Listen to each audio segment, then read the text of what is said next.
Nossa primeira mesa redonda do dia com o tema Comunicação, Organizações e Regionalidades, Inovações Sociais e Economia Solidária, destaca as interações entre comunicação e organizações, concentrando-se processos de inovação que se configuram por novos formatos organizacionais, dentre os quais destacamos a relação entre regionalidades e economia solidária. A mesa explora como a comunicação nos contextos organizacionais contribuem para o desenvolvimento de iniciativas sociais e econômicas sustentáveis em regionalidades. Para mediar essa discussão, convidamos como debatedor o professor do Departamento de Comunicação Social da Universidade Federal de Minas Gerais, pesquisador do Programa de Pós-Graduação em Comunicação da mesma universidade, vice-presidente da Associação Brasileira de Pesquisadores em Comunicação Organizacional e Relações Públicas, ABRAPCORP, e integrante do Grupo de Pesquisa IP, professor Daniel Reis Silva.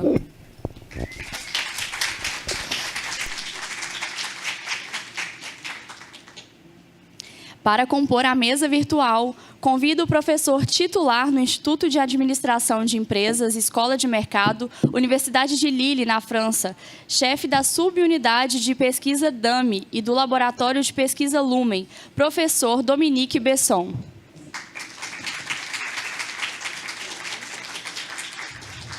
Convidamos também a professora do Departamento de Economia Rural da Universidade Federal de Viçosa e do Programa de Pós-Graduação em Agroecologia da mesma universidade. Compõe a equipe de coordenação da Incubadora Tecnológica de Cooperativas Populares da UFV e líder do Grupo de Pesquisa Economia Solidária, Sistemas Agroalimentares e Agroecologia, Bianca Aparecida Lima Costa. Agradecemos ao apoio da professora Ângela Marques, que contribuirá com a interlocução com o professor Dominique Besson, realizando a tradução entre plateia e convidado, quando necessário. O Dominique fará suas explanações em inglês, mas contaremos com legendas automáticas do Google Meet. Obrigado a todos. Novamente um prazer a gente estar aqui podendo trabalhar nessa mesa com a professora Bianca, com o professor Dominique. E acho que a gente já vai direto passar, então, a palavra para a apresentação do professor Dominique Besson, que, como já mencionado, vai fazer a sua apresentação em inglês para facilitar o nosso entendimento. Okay, thank you very much. Well, first I have to apologize because, well, I don't speak Portuguese. Okay, and that would have been a bit difficult to present in French and to have a translation. So I guess that for all of you, English will be okay in order to avoid the difficult process of translating what I say for French to Portuguese and so on. Well, of course, if you have later some question in Portuguese, so thank you very much for our friends who will translate your question in Portuguese. Of course, if you can directly question in English, that would be better. Okay, so I will share my screen in a few seconds for my presentation. Let me introduce myself very synthetically. I'm a full professor of management in the University of Lille in France. I'm currently in Lille then, a long distance from you. I'm very honored to have been invited to present some elements of my current works to you. Well, as I did say to my colleagues, well, I'm a bit embarrassed because I don't work specifically on circular economy, solidarity, and so on. Not directly, it is not my main topic. I am more concerned by management itself, and what I will present today are the results of recent works in conflicts in organization, knowing that conflicts occur in all organizations, including in non-profit organization or other kinds of firms integrated in circular economy, and solidarity economy, and so on. And well, I'm more oriented toward micromanagement in a way than structural problems of sectorial organization, for example, for sectoral economy. So without, I can talk a lot, so I have to discipline myself and now to share my screen, knowing that as soon as I share my screen, I cannot see the room. I see only my own screen. So if you have any question or whatever, please, you can do that only by microphone and not by... voilà, ok, tu as compris. Voilà, donc normalement, vous voyez maintenant mon écran. You see my screen and up Okay, so my title, Conflicts in Organizations, Communicational Dynamics and Rational Disjunctions.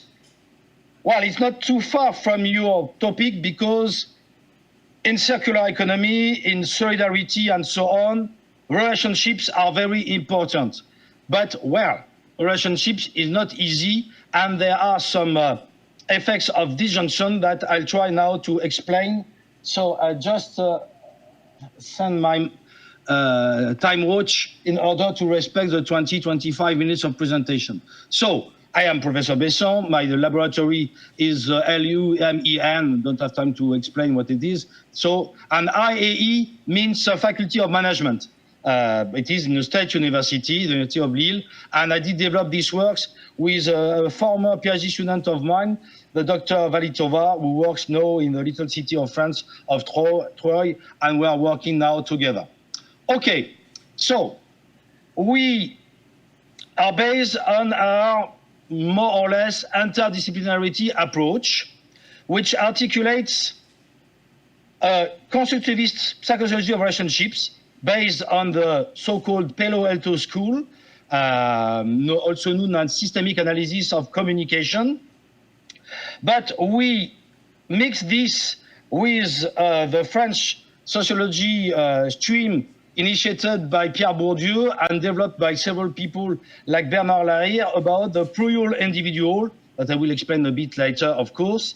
And we also consider, as a more comprehensive approach, some psychological processes, as well as what is often called context factors that we prefer to approach by the concept of field, also from Pierre Bourdieu himself, knowing that we have made, and I will explain later in this presentation, some intercultural comparisons, and we are lead then to, I can say that, relativize, not to give too much importance to cultural differences, but I will explain that later. And we have applied this to conflict analysis in our recent works, but this can be also applied to other kinds of organizational phenomena, and we are currently working more globally on the phenomena of organizational change. Okay, so the beginning point comes from the concept of auto-eco-organization for Edgar Morin. Auto-organization means that organizations have their own dynamics, but they also, of course, not only are subjected to context factors, but they embed the so-called context factors are embedded in the organization, then the term eco-organization. For this, more precisely, we try to integrate two conceptual, maybe it's a bit too presumptuous term, movements.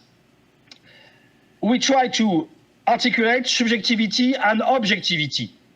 For subjectivity, for the point of view of subjectivity, we take into account, at least we try to take into account what we call the internationalization of the external. The fact that as individuals, we integrate in our mental, cognitive, but also affective structures, the factors which are maybe more sociological, which come from outside of us. It is based on some remark of the famous French philosopher Sartre. And for this, we consider that a good tool, good applied analytic tool, is the Palo Alto School and the systemic analysis of communication. For objectivity, we make the reverse, still following Sartre, and also some other French sociologists like Kourkoff, by the fact that internal dynamics are, of course, externalized by people in their relationships, in their participation to groups, to teams, to organizations. And for that, we use the concept of habitus mostly and fields, as I explained briefly before.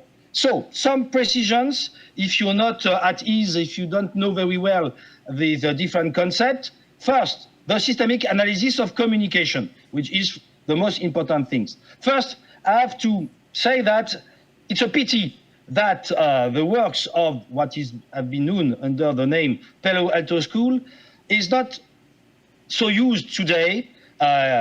People of this stream are still existing. They are more oriented toward the domains of pure psychology, or more precisely psychosociology, I would say. They did begin their works in the 1960s, and they are now well recognized in psychology, but not really integrated in management.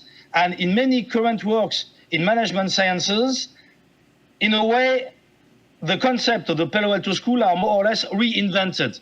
And I think that it is more interesting to go back to the origin. The beginning point of all the reasoning of the Palo Alto School is that we know. That means that we discover, but also we build who we are through interpersonal communication. Then the importance of course, the circular phenomena at micromanagement are raised at organizations.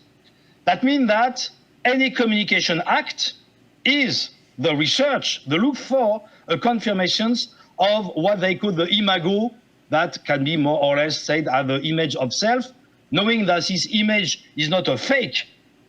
We can be completely honest, that can be the real imago, but we construct it and we discover also by knowing what we are, the reference to Carl Weick here, by the proper communication. Of course, this image can be invalidated or denied. There are a lot of different forms of validation and negation of the imago, of the image of self.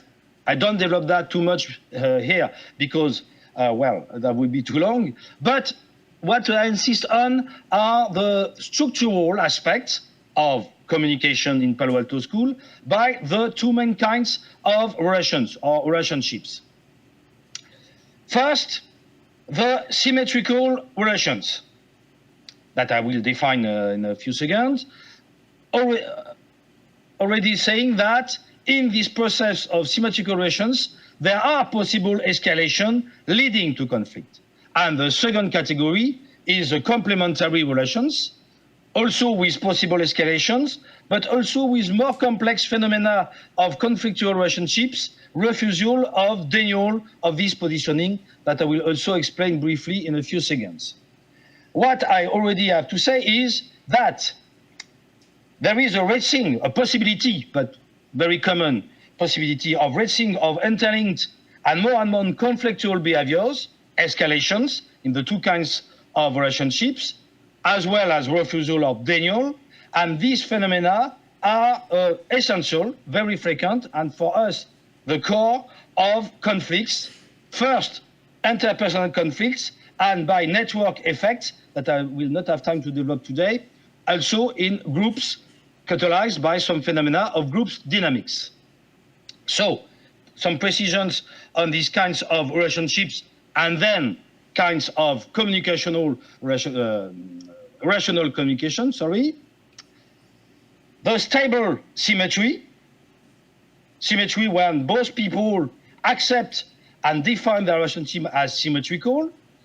The opposite is the stable complementarity. This proposition of positioning toward B as high, B accept, then accept is positioning as low, that A accepts. By high and low, it is not a matter of hierarchy or of moral judgment. It is a complementarity in the activities of these people. For example, one person can be an expert in a field, and the other one recognizes the expertise of the first person.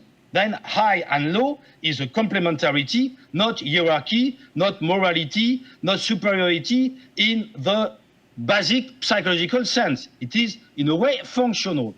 But these are not always stable. First, you may have a symmetrical competition for the high position, when I and B both compete for the high position. A proposed to be the expert, for example. B doesn't agree, and himself consider that he or she is expert itself. So symmetrical competition for high position. You have the reverse, when both people consider that the other person must be in a higher position. So A and B compete for the low position. One proposes this to the other one, which refuses and proposes also to be in the lower positions. For example, you are the expert, you are the person who have the knowledge, and you are to take your responsibility, and I will follow. An example of more practical depiction of what means to compete for a low position. There are more complex settings, the asymmetrical competition for high position and symmetry, when one of the person proposes to be in a high position, but the other one refuses this, or actually, more precisely, denies this relationship itself, because to refuse is more oriented toward the person. B could accept the complementary relationships, but refuse that A be the person to be in the higher position in the relationship. The fact to deny the relationship is to refuse the relationship itself. And there B can propose there to be in a symmetrical relationship that A refuse. You have the same for low position and symmetry. It's rather easy to understand. And these two complex denial of kinds of relationships are much more common than we could think from their theoretical definition there.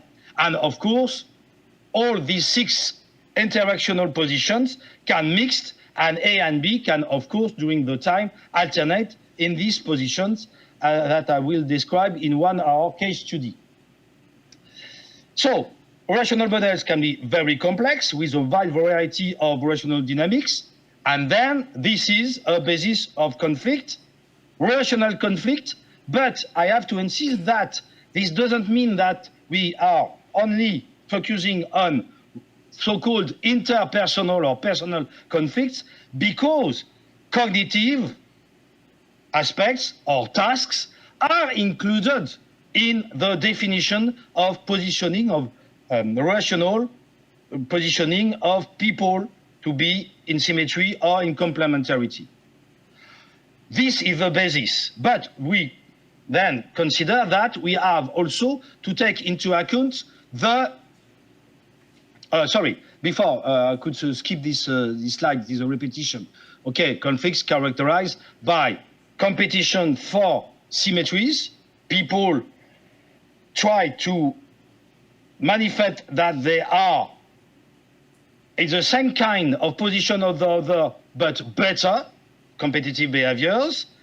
For complementarities, as I said, but I precise in the slide, that there can be a rigid complementarity, each one wanting to be in the higher positioning, that we call the refusal, or the denial of the relationship itself, of the complementarity itself, and then we have what we call a racing of avoidance to avoid the relationship itself. Okay, so second legs, in a way, of our theoretical structure is the fact that, of course, people don't exist only in the current relationship, but they have an history. The past, or the past plural with the S, do exist for a person, and these pasts are enacted in the relationship. I recall then, with my own translation in English of Bourdieu, of the concept of habitus, a principle that generated objectively classifiable practices and a classification system for these practices, meaning that from our experiences, we learn how we can be positioned in socially mediated relationships. Or other this stage, principle, the principle of habitus, is a set of dispositions lasting, they exist in time, and they are transposable to different positions, different situations. So, as said Bourdieu, there are structural structures predisposed to function like structuring structures. Then, principles that generate and organize practices and representation. And in the current relationships, we all have, the people in relations, have, of course, in their self-definition, this disposition, what they consider as normal, as abnormal, as transgressive, or are completely acceptable, depending on their system of disposition, of their habitus. They are structuring disposition because they constitute ways in which individuals tend to behave in certain types of situations, but of course, we follow improvement, I would say, of habitus made by a colleague who was a sociologist in Lille, by the way, Bernard Lahire, saying that people are plural.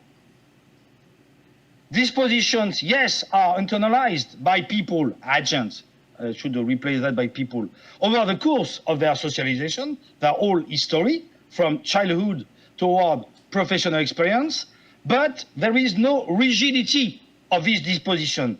They are dynamic, they are activated differently in different situations.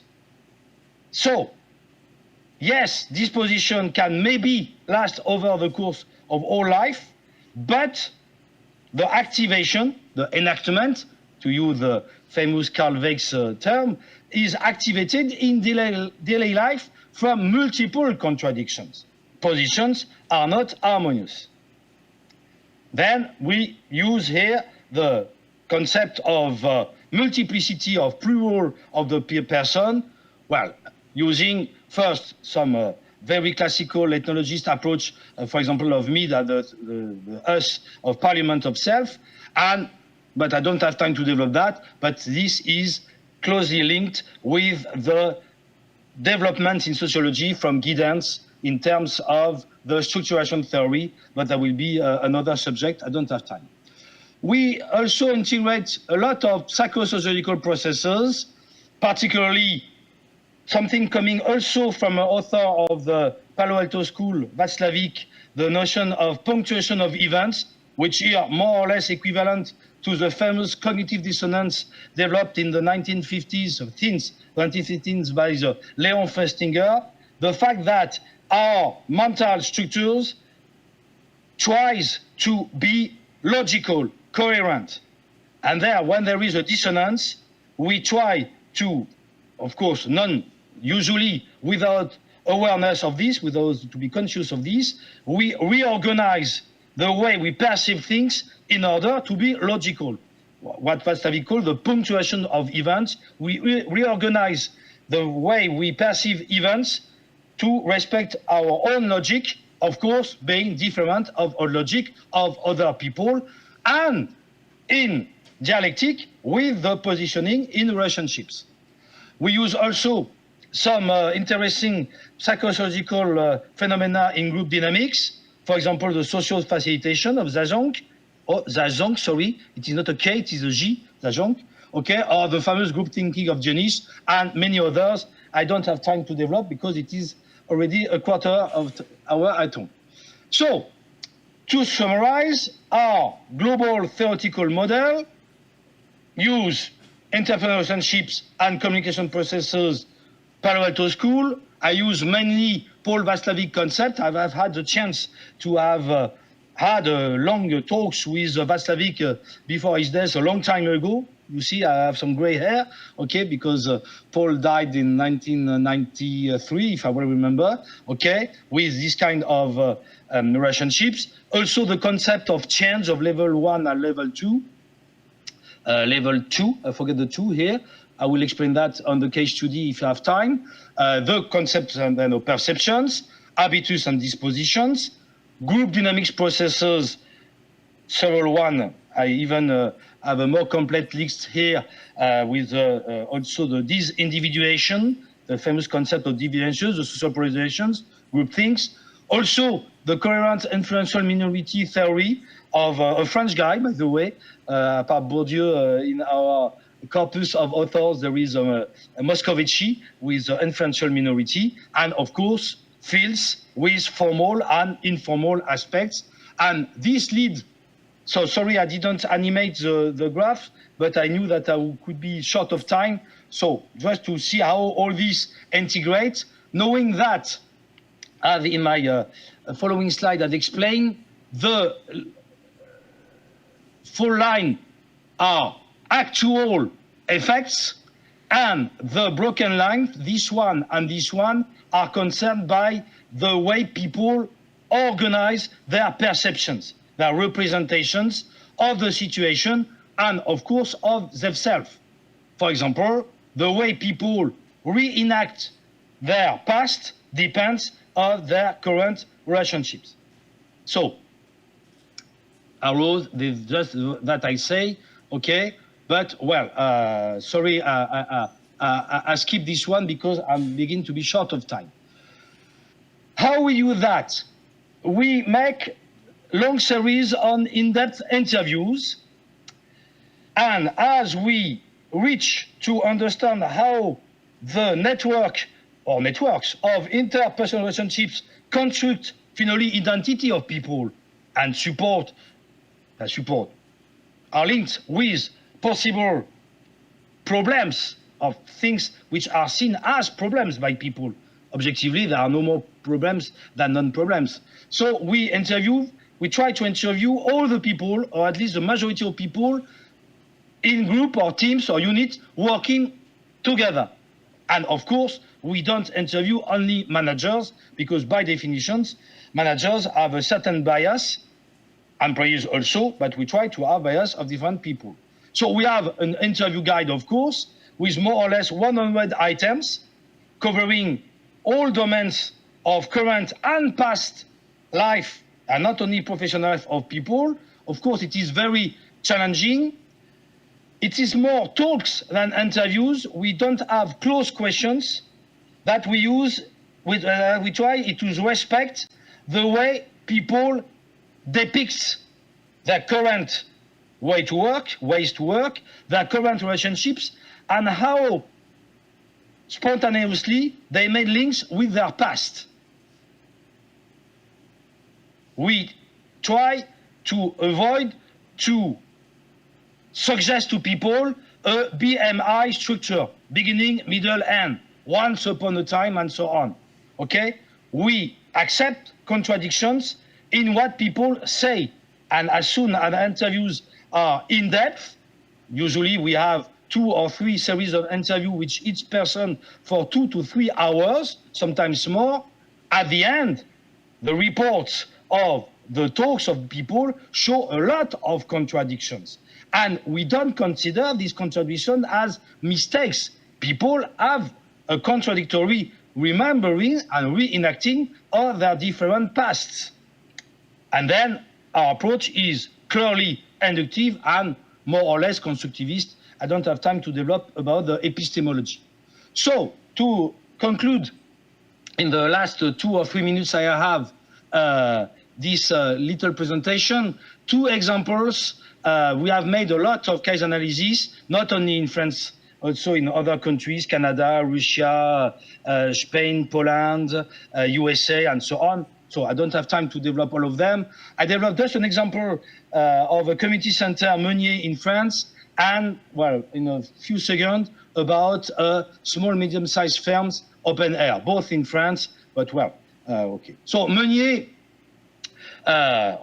this slide is too long, sorry, is a community center, what we call in French un centre social, important in working class neighborhood in the north of France, of course not far from Lille. It was one of our first case study. This community center was founded in 2000 and had been closed after a very intensive conflict in 2016. And the director, what was interesting is that it was the same director and a part of the employee was assigned to Lille all the time. So we were able through in-depth interviews and a lot of also witnesses, to have a recollection of the history of case Meunier. We have make an abstract of the history of the case in 150 pages. And by the way, this was a big part of the PhD of Ezelu Valitova. We conduct together this analysis and we use for her PhD. Okay, so there have been socialized an open and collective conflict in 2014, but a result of a long history of interpersonal conflicts, or at least complex relationships. And at the end, it was among a rather important organization with 26 permanent employees and more of 100 part-time people. So, from a purely descriptive approach, we could say that, well, the conflict was the fact that the director did try to address an informal structure of employees with a lot of what she called dysfunctions, non-respecting normal rules, including legal rules, often broken by organizer, including, by the way, political activism inside the center. So we have analyzed, by a retrospect analysis, of course, the relationships to interpret the global conflict by deciphering localized conflicts. Then we have analyzed all the dynamics of the relational dyads between the director, several animators, mainly 3, more or less 5 total. We also have analyzed animator dyads, and we have expanded that to triads and then groups. And to show you just an example of what we did as analysis of relational dynamics, the director, one of the employees, at the beginning, they had a relational symmetry, being each of them, experts in their field and accepting the expertise on the other, with an escalation. Mounir pretending to be a better expert in his activities than the director. So there has been a relational competition, a runaway, which was the first step of an interpersonal conflict. The director, it was a woman, by the way, did react by a proposition of rational complementarity. You are an expert, Mounir, yes, but I am the boss, and it is me who structure the activities. Of course, could have been accepted, but in this case, Mounir did refuse. But the denial of the proposition itself, he said to the director, you are an expert, yes, so I accept you, but not as a boss, so I deny the complementarity relationship. Second step of interpersonal conflict, it is a kind of outbid. Of course, the director made a level 1 change, meaning that she stays in the same kinds of relationship proposal, level 1, not change the structures, more complementarity. Of course, this raised a very high level of conflictual dynamics, reinforcement of the denial, aggravated outbidding by Mounir, reinforcements, and so on. Of course, we did include in this a consideration of the fact that all of this have a self-fulfilling system of perceptions, and we analyze that in detail. And of course, we have integrated in this history of their relationships, and for all the other dyads, their habitus. So I don't have time to develop that because it takes at least half an hour just for the habitus of these two people, the psychological processes, including groups effects, and of course, different fields, including culture, but not only. Sorry, I skipped this one because that will be too long. I'm watching out of time. For Open Air firm is a small and medium-sized manufacturing firm in carpentry. Apparently, there were a conflict between two heads of units, the manager of the unit reception and quality control, who did focus on efficiency, and the human resource department director, who did focus on legal considerations, respect of job contracts. This was an apparently factual problem in management of short-term employees. I don't enter into details. And we were able to show that it was not a problem as said most of the employees and witnesses of the case, a problem of psychological rigidity of the production manager, but actually a runaway in relationships, including, by the way, other protagonists. And by using the same frame of analysis, we were able to interpret how a consultant was able to construct a win-win solution where all the protagonists were considered as right. And this leads to, as a summary of the case, a graph we have constructed of the relationship networks. I don't just show you this global analysis of relationships, sorry, it is in French, I didn't have time to translate, complementarity or symmetry between the two main protagonists, the head of unit, productive unit Durand, and the head of human resource department de La Salle, including other people in their offices, or Henri Menu, who was the owner of the firm, with sons implied, and we were able to analyze all the relationship between these people, showing how a conflict is not only disagreement, because, well, disagreements are elsewhere, and we can talk about disagreement.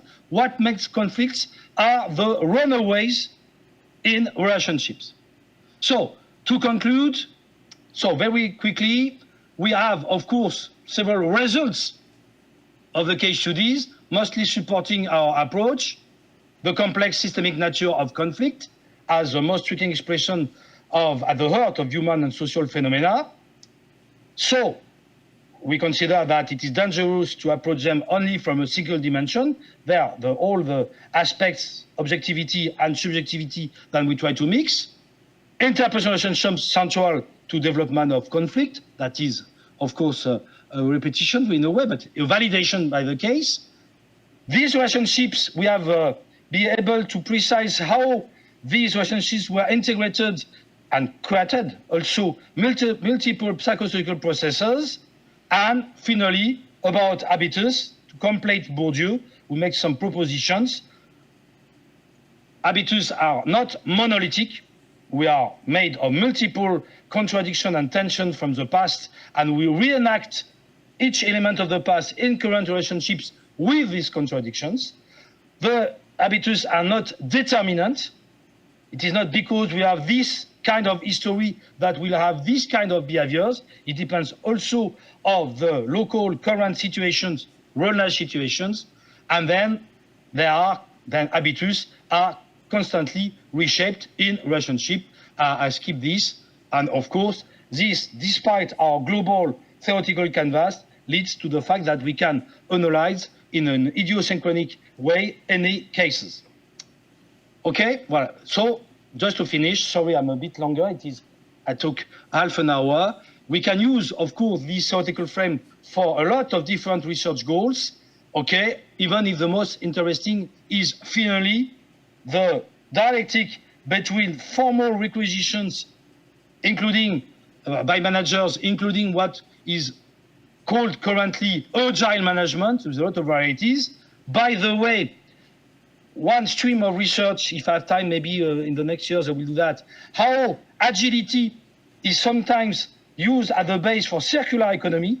And, well, formal requisitions, yes, but very often, due to relationships complexity, formal requisitions, principles of management lead to completely different consequences in terms of behaviors by people.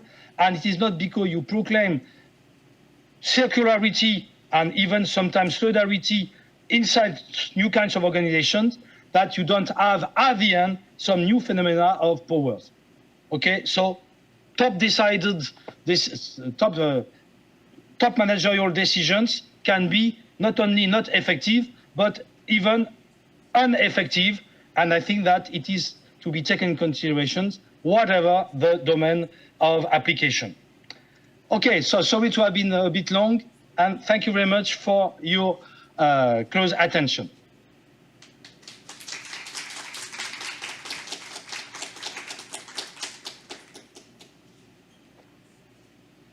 And once again, sorry to have taken 32 minutes.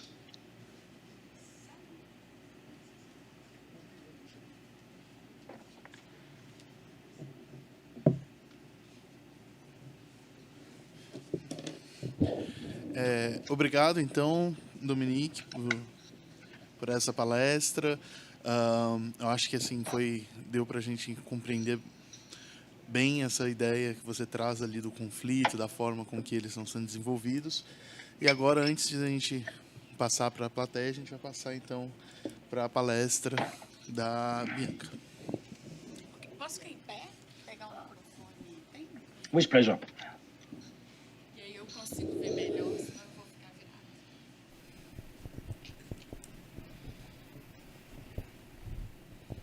Você pode colocar a apresentação para mim?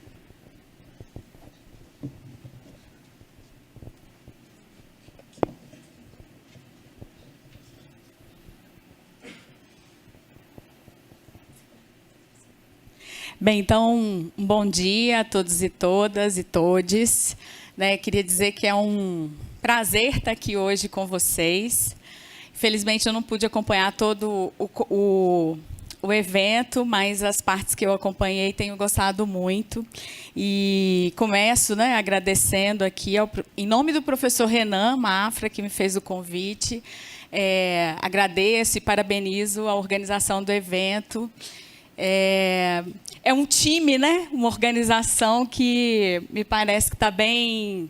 Deve dar muito trabalho realizar um evento como esse, mas me parece muito coesa, muito motivada para a realização. Então, agradeço ao professor Renan, que me deu esse desafio de estar aqui nessa mesa redonda e de dialogar um pouco com vocês sobre a proposta aqui do título da mesa. Cumprimentar também ao professor Dominique Beson, que está aí virtualmente conosco. Bonjour, ça va bien? Também ao professor Daniel Reis, da UFMG, bonjour. Tive o prazer de conhecer. E agradecer a professora Ângela Marques, que está fazendo a tradução ao professor... Oui, je la vois maintenant. Sim, mais devagar? Não.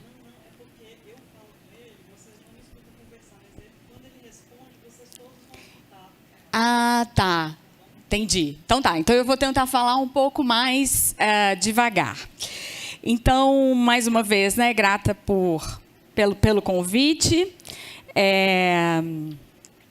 E também agradecer, dizer também da nossa satisfação, que eu acho que já foi dita aqui no início do evento, na primeira conferência, do prazer também de compor junto com aqui os colegas essa proposta do programa de pós-graduação em comunicação. Hoje eu confesso que eu volto a 20 anos atrás, porque eu sou formada em comunicação, mas a minha trajetória é uma trajetória muito diferente, do ponto de vista da formação acadêmica no Brasil. Eu sou formada em comunicação, tenho mestrado e doutorado em sociologia, mas trabalho no Departamento de Economia Rural. Dou aula para um curso que se chama Graduação em Cooperativismo, dou aula em Economia Solidária e faço parte do programa de pós-graduação em Agroecologia. E eu não vou falar de comunicação, vou começar aqui com essa proposta falando de trás para frente e espero que no nosso diálogo a gente aprofunde, junto com o professor Dominique, essas questões que ele trouxe tão profundamente e que a gente possa avançar. Então, vou começar a falar de economia solidária, inovações sociais e pensar junto com vocês essa proposta que nos desafia, nos motiva acerca das regionalidades. E vou trazer um pouco... a partir da nossa experiência prática no nosso território, na zona da Mata de Minas Gerais. Então, eu vou, como uma boa mineira, contar alguns causos, algumas histórias, para trazer aqui a nossa experiência, o nosso processo de construção de ciência, movimento e prática, como a gente diz na agroecologia. Pode passar? Então, primeiro eu quero dizer de onde eu falo. Eu já falei um pouco da minha formação, mas eu falo a partir desse programa de extensão, que se chama Incubadora Tecnológica de Cooperativas Populares, que é um programa de extensão que este ano faz 20 anos, aqui, foi criado em 2003 na UFV, compõe uma rede de incubadoras. E quando a gente já fala em incubadora de cooperativas populares, a gente já demarca um tipo de organização diferente das organizações que hegemonicamente nós trabalhamos enquanto, inclusive, ciência hegemônica da própria economia e sociologia, né? Nós estamos falando de cooperativas e acrescentamos os solidárias, depois nós fomos avançando, né? E acrescentando cooperativas solidárias, e hoje a gente também já tem uma outra definição, né, de empreendimentos econômicos solidários. A incubadora basicamente faz, quando a gente vai nas comunidades falar o que a gente faz, a gente pega pelo simples, né, pelo inteligível.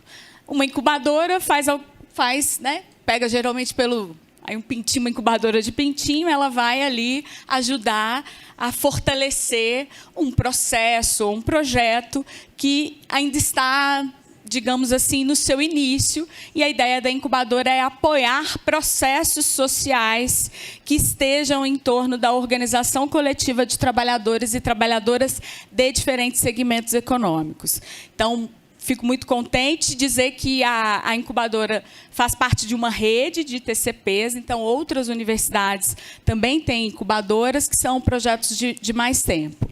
E, recentemente, nós criamos, né, o grupo de pesquisa, que é em Economia Solidária, Sistemas Agroalimentares e Agroecologia, no sentido também da compreensão de que a incubadora, né, que a extensão não se faz sem pesquisa, não se faz sem ensino, e essa indissociabilidade ela tem que ser demarcada em todos esses espaços. Então, a gente costuma dizer que a ITCP é GESA e GESA é ITCP nesse sentido. Então, é dessa prática que eu vou falar. Pode passar.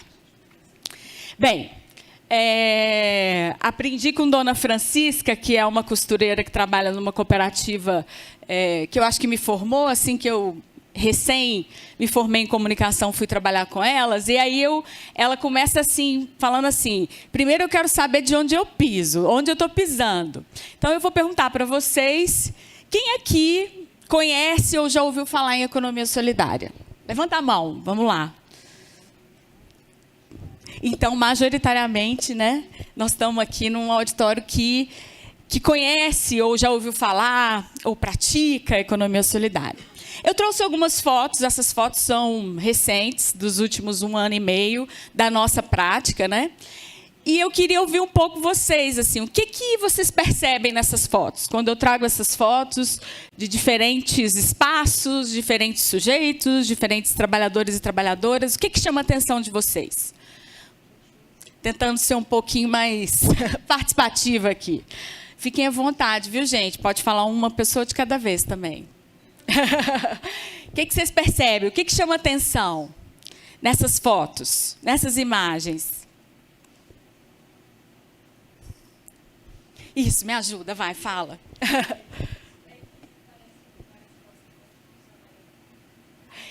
Trabalho coletivo, pessoas, diferentes faixas etárias, mulheres,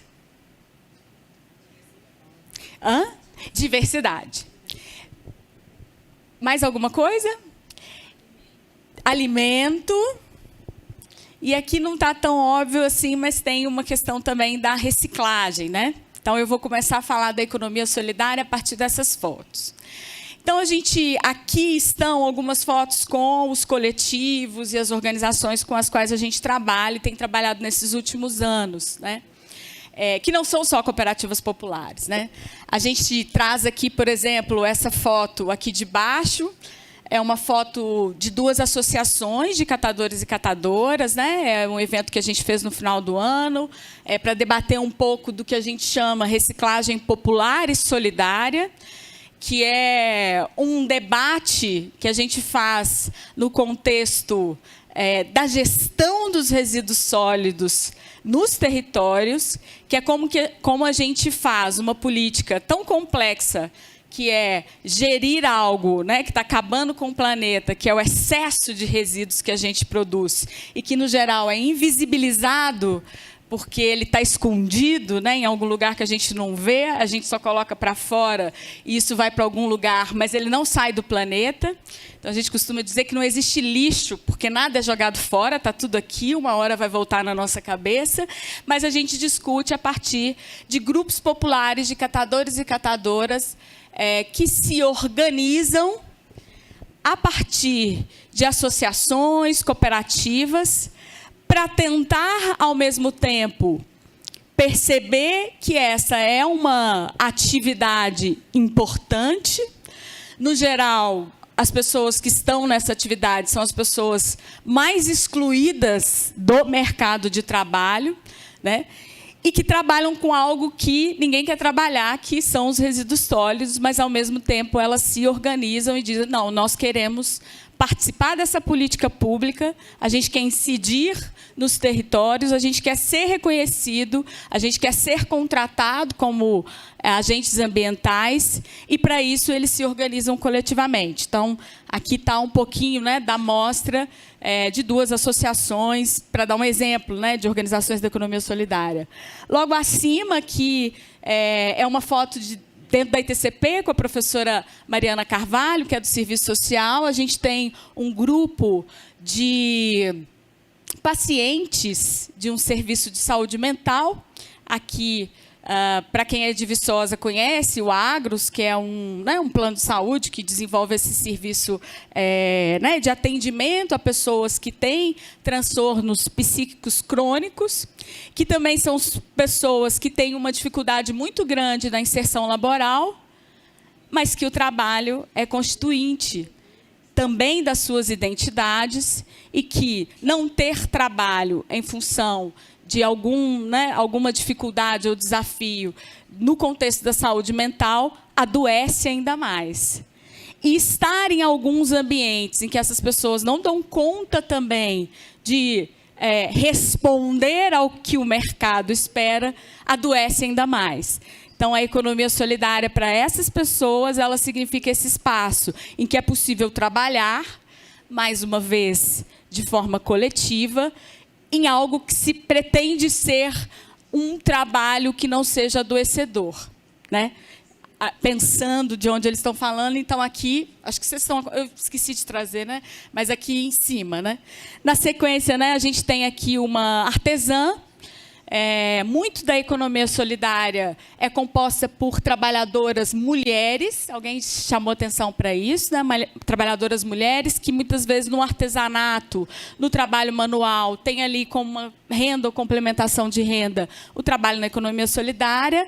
Logo abaixo aqui, né, um agricultor familiar, que a gente trabalha também nessa perspectiva da transição agroecológica.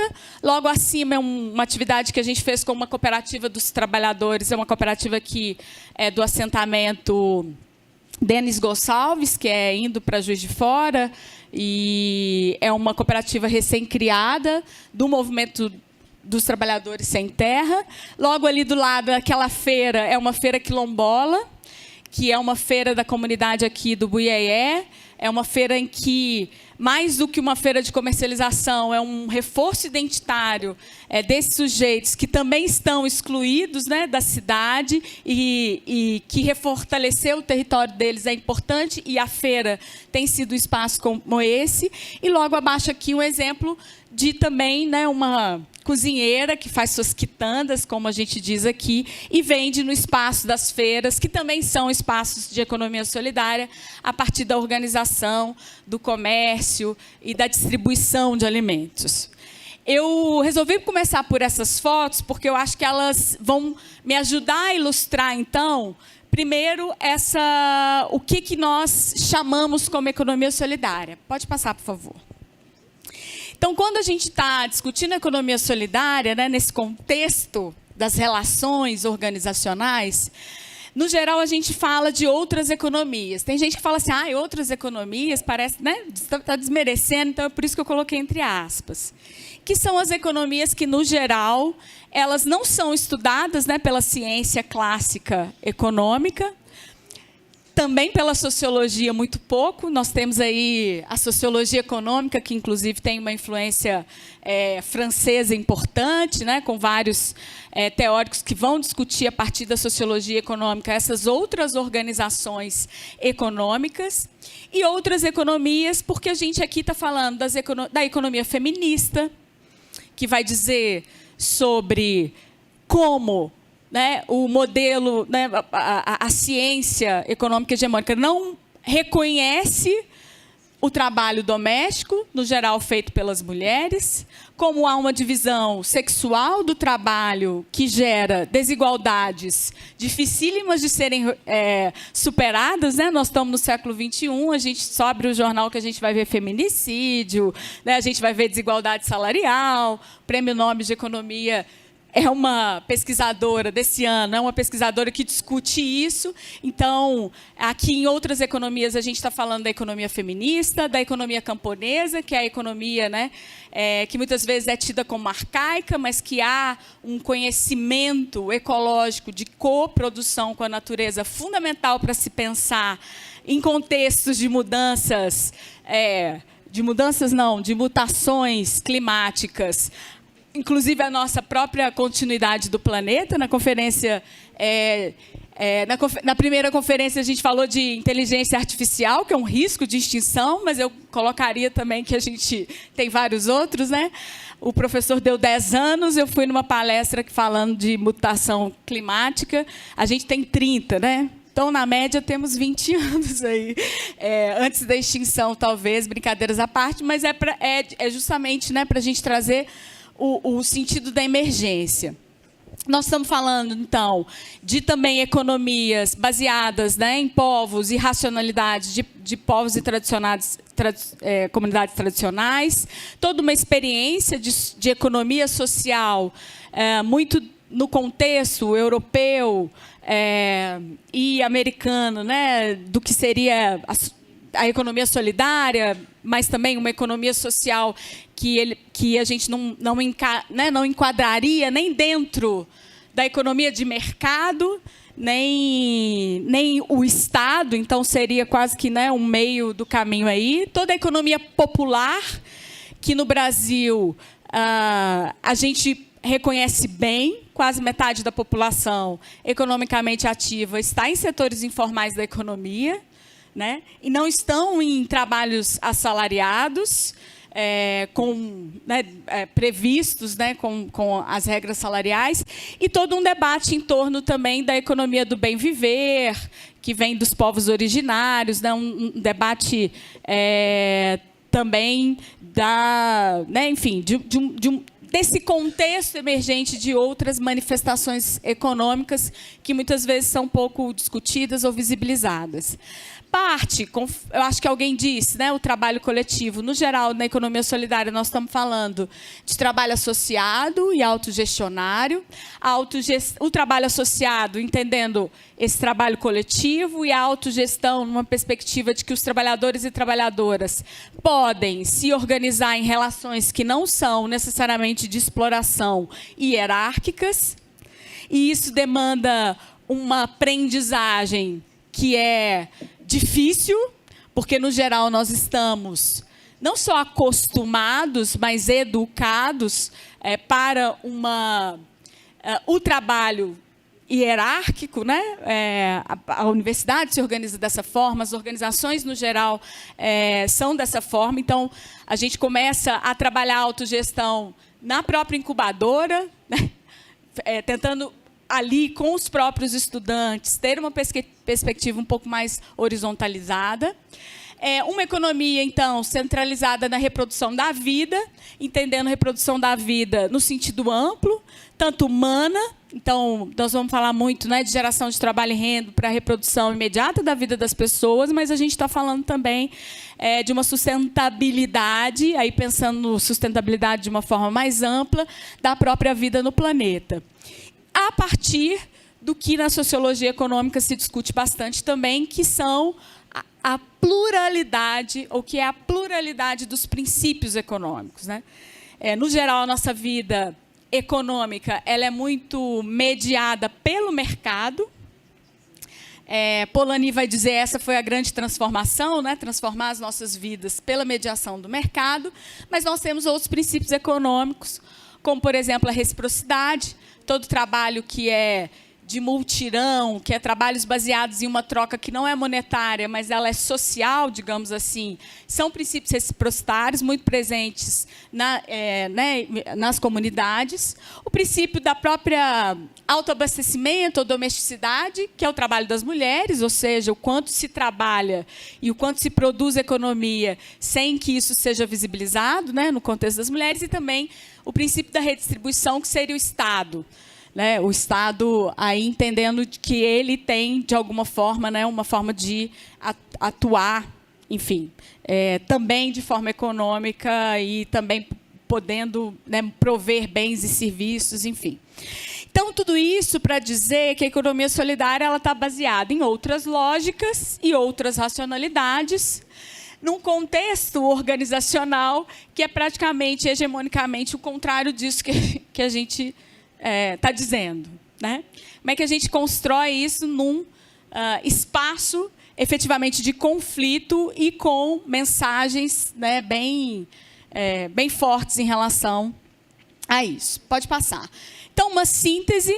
Nós estamos falando de pluralidades de organizações, a gente está falando grupos de produção informais, a gente está falando de cooperativas, a gente está falando de associações, a gente está falando de organizações de catadores e catadoras, estamos falando de finanças solidárias, que é uma experiência que a gente não tem em Viçosa, mas são experiências super interessantes, não sei se alguém conhece, que são os bancos de desenvolvimento comunitário, que têm moedas sociais próprias, por exemplo, né, que fazem um trabalho de economia local em seus territórios muito diferenciados, redes de consumidores, o que nós consumimos também tem muito a ver com o que a gente reproduz ou não na sociedade, então os consumidores fazem parte desse processo econômico, então nós também podemos nos organizar. Aqui em Viçosa, por exemplo, a gente tem experiências, né, de grupos de consumo, de consumidores politizados, políticos ou conscientes.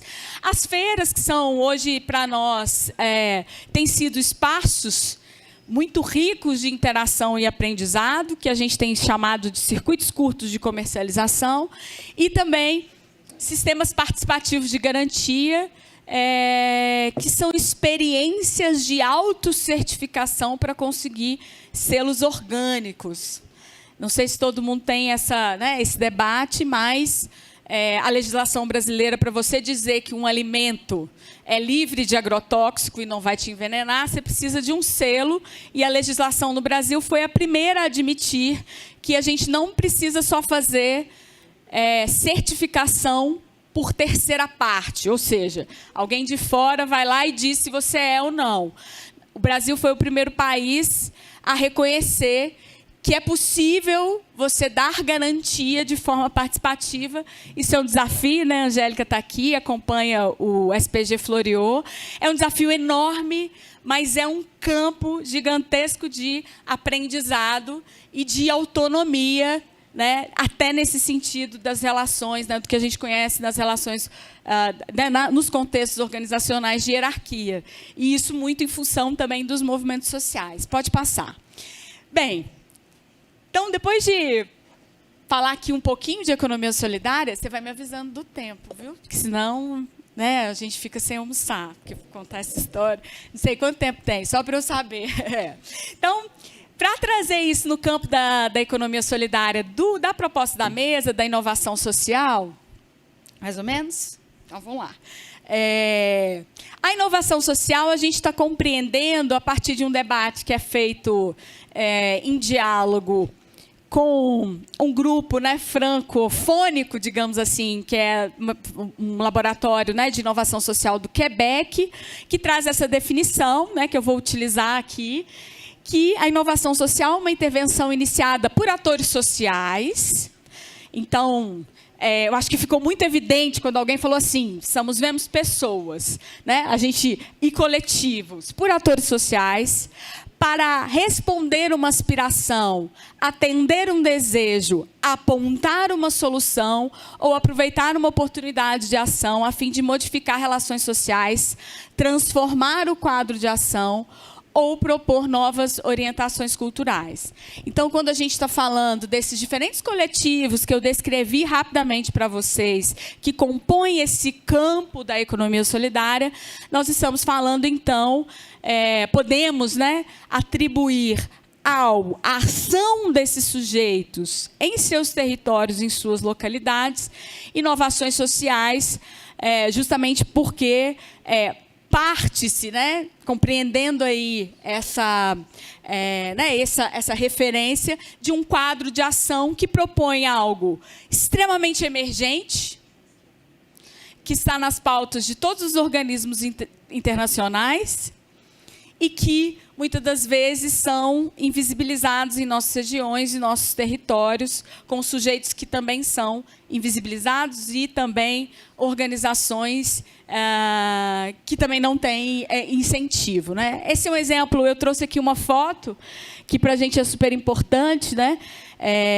Que nessa foto de baixo, é um espaço da Troca de Saberes, que é um evento que a gente faz todo ano aqui na Universidade Federal de Viçosa. Fica o convite. A Troca de Saberes acontece junto com um evento que tem quase 100 anos, se não me engano, né? Que é a Semana do Fazendeiro, que é um evento tradicional, em que, né, se tem uma perspectiva de extensão no sentido da difusão do conhecimento, e na Troca de Saberes a gente tenta construir uma comunidade, uma cidade de bambu, como a gente costuma dizer, num gramado, para entender que é possível construir o conhecimento a partir da troca, e a troca com diferentes sujeitos. Pode passar. Ixi, deixa eu ir rápido. Bem, como é que a gente atua, né? Eu falei que eu ia dizer muito sobre a nossa prática. Então, como é que nós aqui, em Viçosa ou em outras também incubadoras, nós atuamos, né? Uma primeira perspectiva é que a gente compreende que o fortalecimento da economia solidária e suas diferentes manifestações parte da perspectiva de uma construção coletiva de mudanças urgentes ou alternativas, né? Podemos ficar assim também dizer, socioecológicas urgentes à reprodução da vida no planeta a partir do local e comunidade. Então, são respostas que se dão a partir da economia local e da articulação desses diferentes sujeitos. Posso dar o exemplo, eu já disse, não vou me passar mais, mas o debate, por exemplo, da reciclagem popular e solidária, que eu falei dos catadores e catadoras, dentro dos territórios, disputando uma política pública que é extremamente complexa. Nós estamos falando, quando a gente fala de feira, agroecologia, agricultura familiar, agricultura camponesa, a gente está falando de uma perspectiva de se contrapor aos sistemas agroalimentares globalizados, que não só nos envenena, podemos dizer assim, né, porque os nossos alimentos são produzidos com um percentual significativo de agrotóxicos, que a gente não tem, talvez, condição, dentro da ciência atual, de mostrar o que será de nós a partir desse consumo, mas também de uma produção extremamente insustentável, tanto do ponto de vista energético, dos fluxos de materiais, das distâncias, das dietas, que nos impõem dietas globalizadas também, que reduzem a nossa diversidade cultural alimentar, que tem a ver com os nossos agrossistemas. A gente se reduz a dietas que são globalizadas e que também nos causam outros problemas, inclusive de saúde, né? A gente discute aí a questão, né, de todas as doenças vinculadas, por exemplo, à obesidade.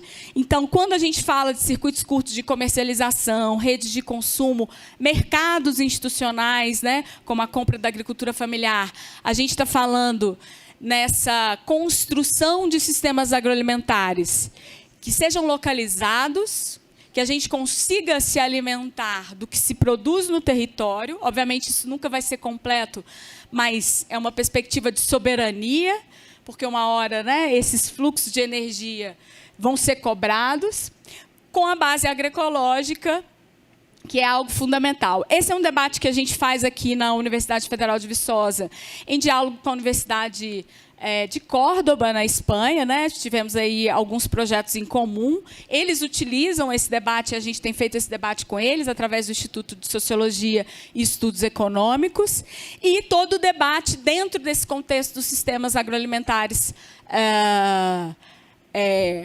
de base agroecológica, todo o debate da fome. É muito interessante porque eu vi uma propaganda, né, de uma empresa grande alimentícia dizendo, olha, nós alimentamos o planeta. Então, por que tem tanta gente passando fome? Né? Por que na pandemia nós aumentamos, nós voltamos para o mapa da fome? Por que nós temos tanto desperdício de alimentos? Por que 1/3, né, de todo o impacto ambiental que é vinculado às mudanças climáticas vem de um modelo de produção de alimentos? Então, a quem interessa? Quais organizações são essas? E como é que a gente, mediante a tanto poder, né, constrói a partir dos locais alternativas ou proposições, que, obviamente, são limitadas, singulares, com uma escala né, que, obviamente, não é uma escala global.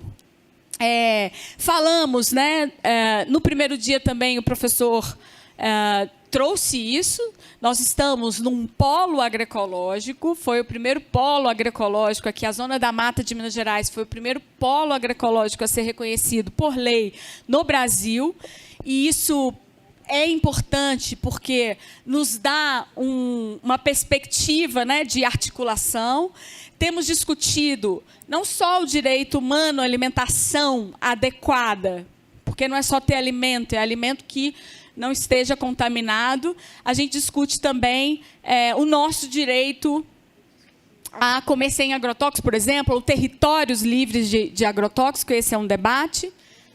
Tá, vou rapidinho, 2 minutos. E com diferentes projetos em desenvolvimento. Pode passar. Isso a gente faz a partir também da incidência da construção de políticas públicas em ambiências, né, a construção, né, de políticas públicas, a agroecologia e economia solidária a partir de espaços de participação social. Então, a gente atua, né? Ali em cima é uma foto do Fórum Municipal Lixo e Cidadania. A gente se reúne, catadoras e catadores, gestores públicos. Essa é a Câmara de Vereadores de Viçosa. Toda semana, última sexta-feira do mês, a gente se reúne para discutir a política pública. Aqui embaixo é uma foto do Fórum Municipal de Economia Popular Solidária, que também foi na Câmara de Vereadores. Então, a gente compreende que essa construção parte também da atuação desses diferentes coletivos e sujeitos nos espaços de participação e construção coletiva. Pode passar.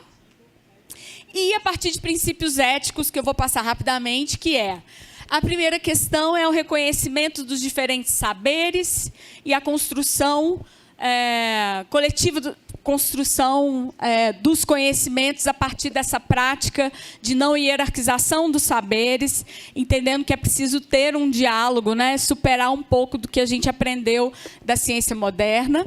Uma perspectiva da extensão emancipatória, ou ao contrário, de que forma que a gente não leva a extensão, mas de que forma a gente incorpora essas pessoas dentro da nossa prática de ciência, de construção de ciência. Temos um exemplo aqui da licenciatura em Educação do Campo, em que os sujeitos e povos do campo vêm para a universidade e ocupam esse espaço e muitas vezes sofrem muito preconceito, né, porque trazem uma outra estética para esse ambiente tão bonito, entre aspas, né?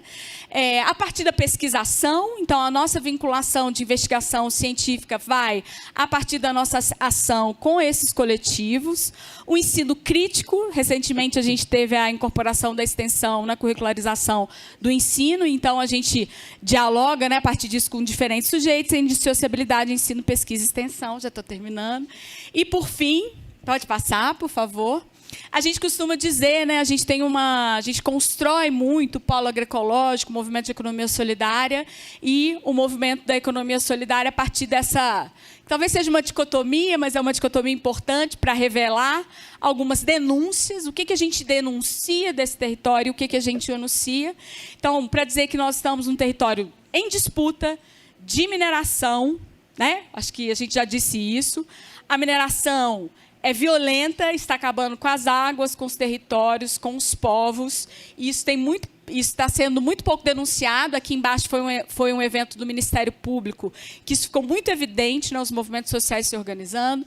Um território que disputa com o agronegócio, que disputa com a lógica, né, desse modelo de produção de alimentos, que disputa com essas várias questões, que o local e o comunitário é um espaço importante da inovação social. E aí eu trago, né, para fechar, e aí deixo a parte da comunicação para a gente dialogar, que as regionalidades, né, elas são importantes frente a esses desafios globais, o que justifica, né, eu acho que justifica ainda mais, né, Renan e os colegas, né, um debate sobre isso na comunicação a partir do programa que está sendo organizado. Pode passar? Em cima aí, só volta. Em cima aqui é uma foto de um evento que a gente teve do Polo Agroecológico, né, as diferentes bandeiras, dá para ver. E, por fim, eu agradeço... Pode passar. Agradeço a atenção e espero ter convencido alguns estudantes da comunicação a ir lá para a incubadora trabalhar conosco, viu? Muito obrigada.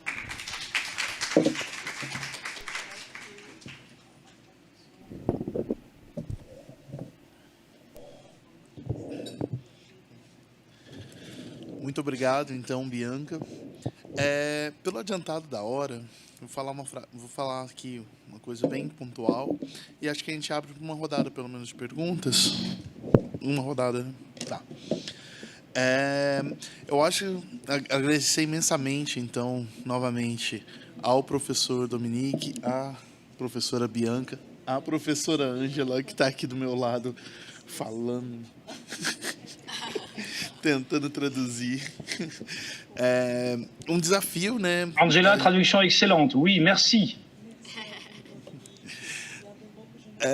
Um desafio a gente trabalhar com as duas palestras, pensar aqui nas questões que unem elas.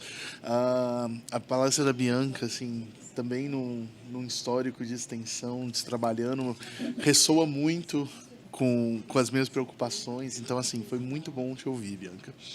Me parece que uma das questões que fica ali, para tentar fazer um link entre as duas, está relacionado em determinado aspecto com questões do conflito e de uma própria lógica de reconhecimento, né? De procurar novas formas de encontrar ali maneiras de superar determinadas assimetrias. Quando o professor Dominique estava falando sobre a questão da simetria, das relações, ele chegou a mencionar em algum momento ali uma ideia do conflito quase como uma competição por simetria, uma ideia da gente tentar, em algum aspecto, o conflito emergir desses choques entre reconhecimentos de maneiras diferentes, né? E aí, para gente que vem muito lá tem muito contato com o pessoal da tradição política, trabalhar com o Honit, trazer assim para falar sobre o reconhecimento é algo muito, muito rico. Eu fiquei pensando um pouco, e aí é só mesmo para começar a trazer para esse debate, como que essas assimetrias que estão presentes, porque o professor Dominique acho que mencionou muito bem que a gente não pode olhar para isso de uma maneira muito estanque, tudo muito dinâmico. As assimetrias são dinâmicas, os conflitos são dinâmicos, as relações, os hábitos, a forma com que a gente vai trabalhar, não pode ser pensado de uma maneira muito fixa. E essas dinâmicas assimétricas, elas também são muito variadas, né? Mais do que só uma questão, tipo, um reconhecimento sobre ele como um especialista ou não, mas não. Ela participa e ela está imbuída na sociedade pela própria lógica capitalista e uma lógica dominante do mercado que a Bianca bem falou. Então eu fiquei pensando um pouco sobre como que essas inovações e como a própria lógica de diversidade ela pode ser entendida ali nessa ideia dos conflitos e de fazer esses conflitos emergirem, né? Pensando um pouco na própria produção do Renan e da Ângela sobre a importância dos conflitos, a questão não só de pensar o diálogo em si, mas pensar também como que essas diferenças emergem nesses conflitos, como que as pessoas podem, de alguma forma, procurar essas brechas. E como que a diversidade ela traz também muito disso, né? É um desafio, não é uma coisa simples para a gente pensar, mesmo a inovação, né? Você estava falando ali, poxa, é reaprender um modo de trabalhar, de gestão, de pensar, e como que isso traz também determinados elementos desses conflitos para a gente pensar nessa ponte que o professor Dominique traz para a gente. Mesma coisa sobre os diferentes níveis de assimetria, né? Como que esses diferentes níveis se manifestam nesses conflitos, como que eles são muito mais multifacetados do que a gente imagina. Antes de passar a palavra para eles, então, fazer uma rodada de perguntas à plateia. Perguntas, pessoal? Comentários? Aqui. Temos ali. Bom dia, quero agradecer a oportunidade da gente estar aqui, mais um dia refletindo. E a minha pergunta vai ser direcionada à Bianca. Bianca, obrigada pela sua fala, intervenção, né? Não só aqui, mas na sociedade. E eu gostaria que você compartilhasse um pouquinho mais com a gente quais são os maiores desafios assim, de atuação da ITCP, né? Levando em consideração, obviamente, né, a diversidade dos grupos que vocês atendem, mas também pensando na organização da ITCP. Muito obrigada.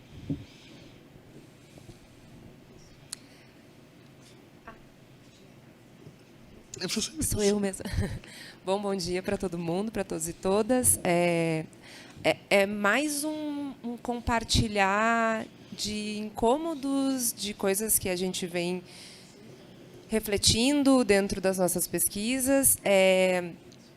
Esse conflito que você fala, né, esse conflito externo, a gente está numa sociedade que tenta esconder e abafar a todo instante esses conflitos, né, porque esses conflitos eles denunciam toda essa estrutura de poder que tenta homogeneizar e matar a diversidade, né? Eu acho que quando a gente vê a economia solidária e a agroecologia andando juntas, né? Porque eu não consigo imaginar uma sem a outra, elas não se fazem de maneira separada. E aí é muito atravessado pelo gênero, porque a gente tem, né, a frase de que não há agroecologia nem economia solidária sem o feminismo. Eu quero trazer uma outra camada e quero ouvir um pouco, se for possível, da gente pensar esses conflitos internos, porque os nossos corpos são constituídos de conflitos. E a gente é ensinado a não olhar para esses conflitos, né? Então, é como se esse conflito sempre estivesse na externalidade e a gente estivesse passando de maneira com os nossos corpos pacíficos nessa sociedade que é conflituosa, né? E é nessa diversidade, no contato com esse outro diverso, não esse outro igual, porque a gente vai no supermercado e a gente pensa que tem variedade, mas a gente só tem milho transgênico, né? Então, assim, não é diversidade, né? Pacotes diferentes não significam necessariamente diversidade, mas a diversidade pode nos trazer essa estética que é sim diferente e que talvez incomode os olhos e que por incomodar está desvelando, me mostrando um conflito do meu próprio corpo, da minha própria história, da minha própria biografia. E aí quero trazer uma provocação sobre a importância do narrar a si, né? Porque quando eu me pergunto quem eu sou e quem eu sou dentro desses lugares, isso fala não só de mim, mas fala desse entorno, né? Essa dança desse coletivo, desse individual, que acaba que não é uma única coisa, mas que não tem como separar. Obrigada. Renan? Bom, quero também, né, não apenas fazer uma pergunta, mas agradecer mais uma vez Dominique, Bianca, Daniel, Ângela, né, por trazer tantas reflexões, né? Então, muito, muito obrigado. Temos aqui o desafio da linguagem, da língua, né? E então, né, a Ângela tá fazendo uma super gentileza, um apoio fundamental, tanto para o Dominique quanto para a gente. Minha questão é muito breve. Eu acho que vai, né, depois da questão da Mabel, eu já fiquei desnorteado. Eu acho que não faz muito mais sentido o que eu queria perguntar, mas, enfim. Eu acho que, tanto para o Dominique quanto para a Bianca, queria perguntar, né, como o conflito ele provoca a emergência de outras lógicas de gestão. Mas como essas lógicas de gestão podem emergir a depender dos contextos que ancoram essas emergências. Um exemplo, no caso da economia solidária, nós estamos falando de lógicas de autogestão. Nas lógicas de autogestão, a emergência do conflito pode indicar determinadas produções. Em organizações mais tradicionais do ponto de vista da modernidade, né, do mercado, do Estado ou da própria ciência, como essas emergências, ou melhor, como essas lógicas de gestão lidam com essas emergências do conflito. É isso. Muito obrigado. Obrigado, Renan. Obrigado, pessoal. Vamos então passar primeiro para o professor Dominique. Puder comentar. Okay, well, in English, to avoid the problem of translation, I hope that everybody is able to understand me despite my bad accent. Three things. First, at the, I would say, macroeconomic level, the social conflict or socio-economic, of course, includes a lot of forces which are apparently at a macro level. What I develop as researchers is more oriented, of course, toward the relationship between actual people. This said, from a conceptual point of view, positions of people, for example, managers of big firms, who will answer against, in a way, circular economy or solidarity. You are dreamers. We are facing markets and competitions. We are facing economic so-called rules we cannot escape. That's why we do this, and any solidarity economy cannot be supported by markets, but must be taken in charge by non-profit organizations, public institutions, state regulations, and so on. From a conceptual point of view, this is actually related for people, for these bosses, managers in firms, on the fact that they have a self-consideration and, in a way, a kind of storytelling of themselves, Bourdieu's dispositions, as we cannot escape these context, these constraints. Actually, it's a question of personal responsibility. As soon as you accept, even implicitly, a position of, I would say, to be simple, economic power, you support this economic power. So, in exchanges, I would say, with people of these firms, we can say that it is your responsibility to accept or not this kind of, not reality, actually, storytelling, construction of reality. I will just give two examples. Markets, at least in the economic meaning, capitalism. Markets are always short-term oriented, meaning by that, for example, a short-term profit will overpass a long-term sustainable development. A firm can destroy communities just for a short-term profit of a few years with, at long term, the destructuration of all of economic system and destroying people, actually, or people ways of living.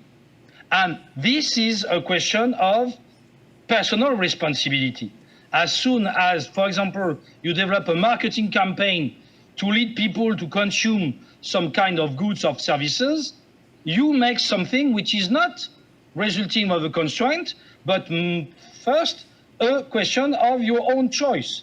And this is linked with what Bourdieu called the dispositions. Through our education, through our socialization, we construct an image of ourselves in which we accept, even with fake consideration, that we are led to do this or this.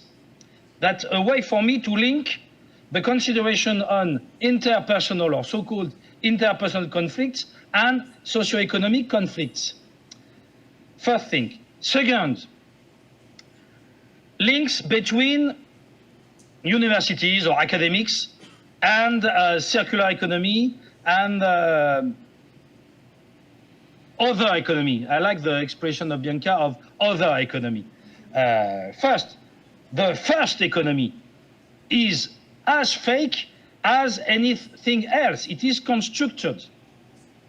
But us as academics, when we enter in relationships with people acting in different forms of organization than profit-oriented organizations on capitalist markets, firms to be short, one of our concern must be the kind of relationship we construct with these people. We can actually enter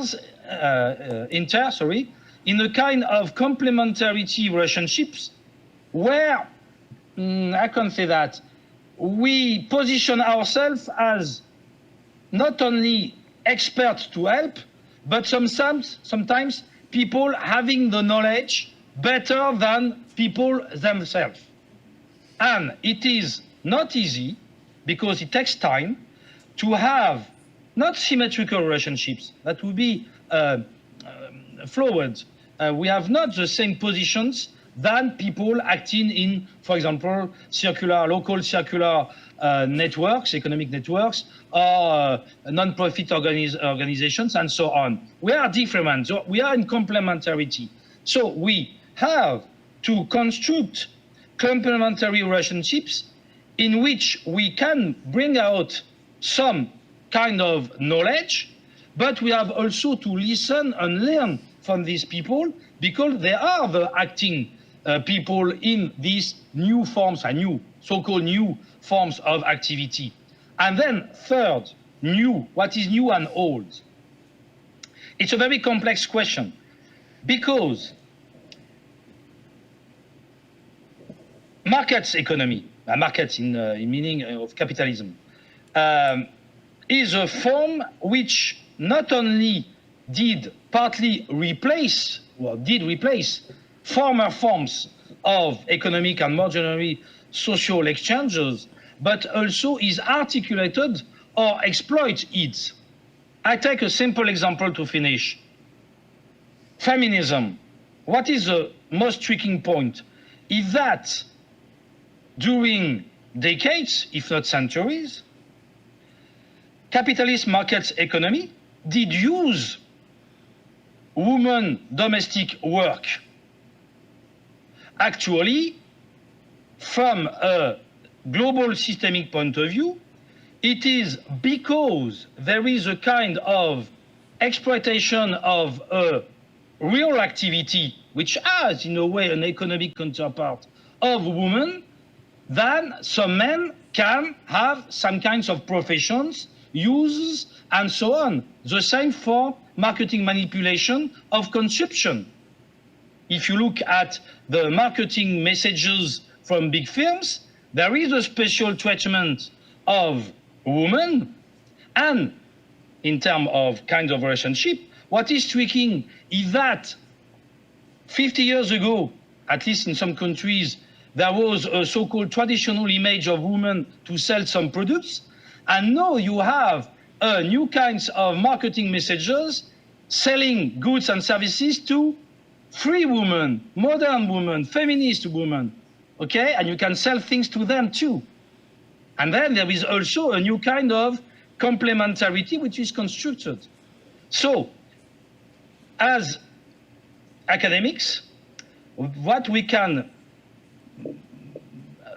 bring about is a deconstruction of social messages, of course, but also of our own attitudes, by positioning ourselves not as experts telling to people how to be better in circular economies and so on, but also to listening to them, to learning to them what they can construct as other kinds of relationship than markets, or traditional, if you want to say that, markets, in order to help modestly in listening to their way to construct new kinds, or maybe to reconstruct kinds of ethical organizations.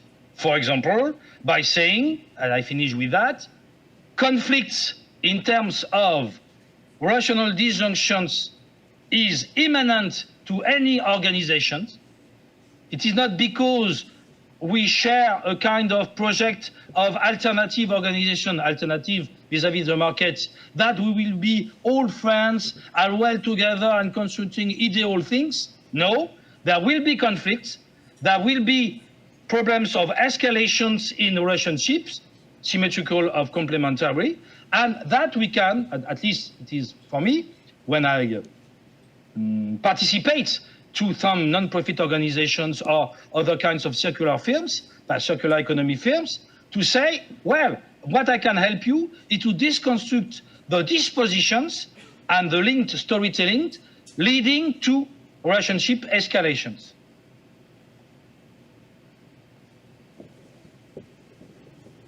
That's it. De rien. Obrigado, professor. Bianca? Oi. Então, agradecer as questões, né? Vou tentar aqui sintetizar rapidamente. Primeiro, a Aline pergunta quais os maiores desafios que a gente enfrenta na incubadora. Nós são muitos, né, desafios. Eu considero que, assim, um dos primeiros, eu acho, que é o próprio debate epistemológico e todos os processos de adequação sociotécnicas que, no geral, a gente tem que desenvolver para poder atuar de uma outra forma, que não seja uma forma colonial com, né, as diferentes expressões e grupos com os quais a gente trabalha. E, do ponto de vista dos nossos contextos internos, a gente tem desafios relacionados à própria contradição do ambiente que a gente está, né? Então, a gente fala de autogestão, de cooperativismo popular, de outros tipos de organização e etc.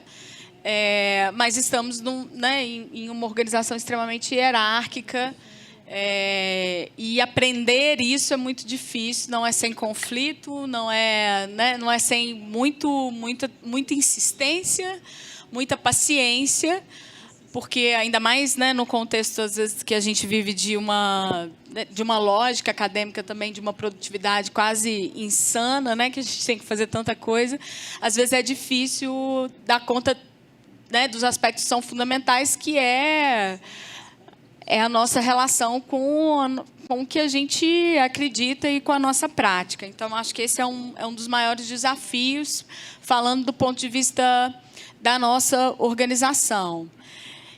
E assim, de forma geral, eu acho que a gente tem dialogado também a questão da própria valorização ou não dos trabalhos que são desenvolvidos nesse campo, né? Só para vocês terem uma ideia, a gente tem um programa nacional de incubadoras de cooperativas populares, que é o que financia as atividades das incubadoras.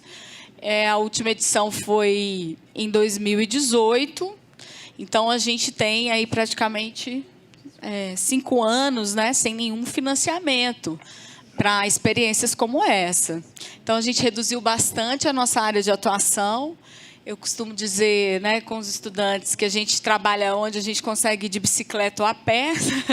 Brincadeira, mas é porque a extensão universitária também requer um investimento e eu acho que esse é um desafio fundamental quando a gente também está nesses espaços, né, de reconhecimento. Que tipo de tecnologia que a gente constrói?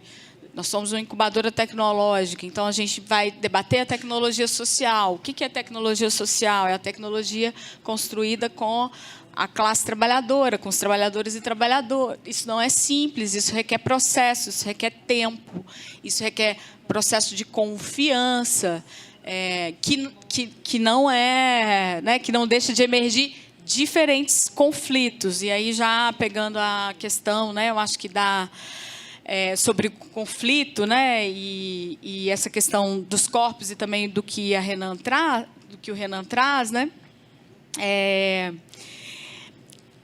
a gente tem que compreender que nem todo mundo nesse espaço vai ser reconhecido e ter a fala, né, da mesma forma. Acho que é isso. Então, a gente faz um esforço muito grande para que haja o diálogo, poderíamos falar assim, comunicação em espaços que são, muitas das vezes, extremamente opressores. Então, a gente discute isso. O que é uma catadora, por exemplo, entrar no ambiente da Câmara de Vereadores e falar com sujeitos que provavelmente, né, nunca escutaram a palavra dela. Então, isso é difícil, né? A gente está dentro de uma injustiça não só ambiental, mas desigualdades fortíssimas, né, com relação a gênero, raça, classe. Então, acho que essa é uma questão. E eu fico pensando que sim, né, eu acho que a partir do conflito, e a gente lida muito com isso nos espaços de autogestão, o conflito faz parte faz parte do cotidiano, porque é a partir de conseguir, né, criar regras ou relações de confiança ou processos, né, de transparência, e aí eu acho que aí entra a comunicação, né, que a gente consegue, de alguma forma, acordar um resultado em comum, porque, no final das contas, é isso, né? Os processos autogestionários, eles dependem de alguma forma, né, de uma predisposição para aceitar os acordos coletivos. Isso é um desafio, né? Então, eu não sei se eu respondi, não estava por dentro dos debates aí que eu acho que imagino que vocês façam, né, de respeito dessas questões, mas eu acho que é isso, né? Essa compreensão que a gente tem. Obrigado, Bianca. A gente vai, então, encerrando a mesa, agradecer novamente a participação do professor Dominique, da professora Bianca, da professora Ângela, dando esse apoio. E a gente vai passar para o cerimonial para passar as próximas informações. Agradecemos a presença ilustre do professor Dominique Besson, em formato virtual, e aos demais presentes na mesa, professora Bianca e professor Daniel. Peço a todos uma salva de palmas.